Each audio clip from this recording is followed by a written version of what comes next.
My dear scholars, we were talking about now the emergence of Islam and the age of commerce, buying and selling, concepts of open market, बाजार, अरबी में जिसको कहते हैं सूक. और ये सूक का तस्वर आज भी यमन में, सऊदिया में, बहुत सारे अरेबियन कंट्रीज़ में आपको नज़र आएगा. आज भी ये लफ्ज़ आपको इस्तेमाल होता हुआ नज़र आएगा, सूक ज़हब, गोल्ड बाज़ार, जहाँ सिर्फ आपको सोना मिलेगा. स्पाइसेस का सूक, जहाँ सिर्फ आपको दुनिया जहान के स्पाइसेस मिलेंगे.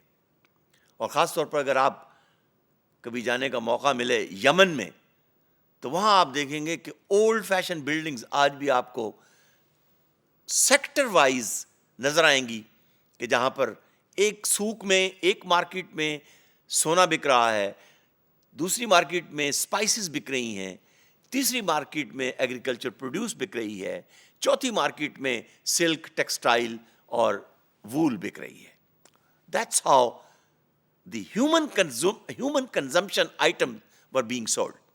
But anyhow, we were talking about the Muslim merchants and the mercantile background. How did it all came about? Well, the leader of Islam, the first leader of Islam, Prophet Muhammad sallallahu alaihi wasallam, he himself was a merchant. And his own wife, Khadija, Razillah ta'ala anha, she was one of the respected, known merchant of Makkah at that time. And there were several trips, if you look into the history, which Prophet Muhammad sallallahu alaihi wasallam took as a young man, as a young commerce merchant, as a trader. He took the agriculture produce, he took other items, traveled, remember, open markets of Syria.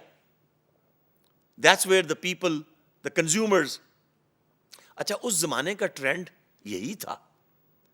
ये जैसे आज आप देखते हैं ना कि जी ये माल का ट्रेंड है, उस माल के अंदर मुख्तलिफ किस्म की दुकानें हैं, ट्रेडर्स हैं, और दुनिया पूरे शहर से, पूरे प्रोविंस से, पूरे मुल्क से चली आती हैं. आज दुबई के माल मशहूर हैं. इससे पहले ये ओपन मार्केट्स हुआ करती थी. तो ओपन मार्केट्स इस एज ऑफ कॉमर्स के अंदर, so we have reached into from age of agriculture into age of commerce.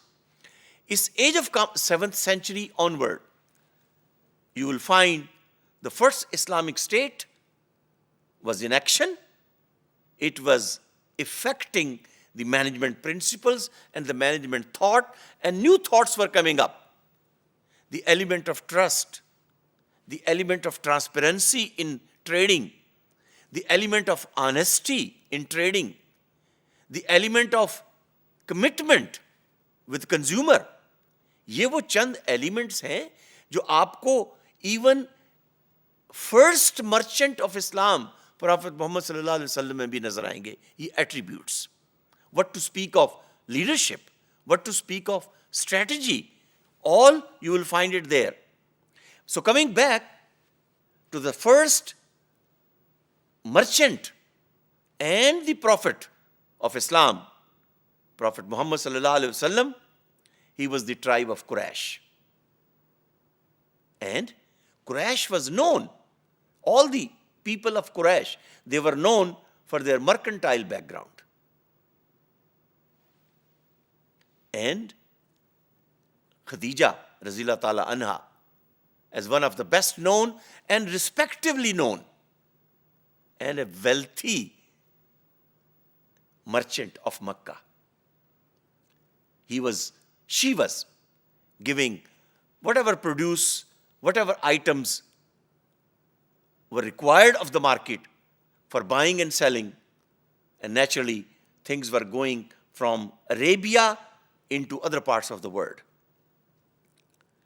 And not only the first leader, if you look at the background of even all the 4 caliphs, second leader, Abu Bakr Siddiq Razillah ta'ala anhu, he was running a shop of textile. But when he became caliph, he closed the shop. Why? read the history, you will find a best principle. He said, now I'm the administrator and the caliph of the community. अगर मैं business करूंगा तो मेरी इस कपड़े की दुकान पर मेरे खलीफा होने की वजह से लोग ज्यादा आएंगे, जिसकी वजह से दूसरे कपड़े के जो मर्चेंट हैं उनका नुकसान होगा. तो now I am in the governance structure, so I'm not going to run the business of textile. These are the principles which we see from the emergence of Islam. But of course, these traders had experience of trade, but they had little experience of that administration which was known as the Roman political administration. Remember the Roman Empire and the Roman king Caesar? उसके अपने दोस्त ही उसको धोखा देने के लिए काफी थे. और in politics, in Western politics, there's nothing wrong in it. If you read Machiavelli's philosophy, you will find that if you can cheat people and you achieve your objective, that is perfectly all right. But these Muslim merchants, the Muslim leaders, they came up with new concepts of leadership, new concepts of trade, honesty and transparency, letting the consumer whatever the faults in the produce is, and getting rid of this Roman politics. लेकिन इसका मतलब ये नहीं था कि वो अच्छे administrator नहीं थे.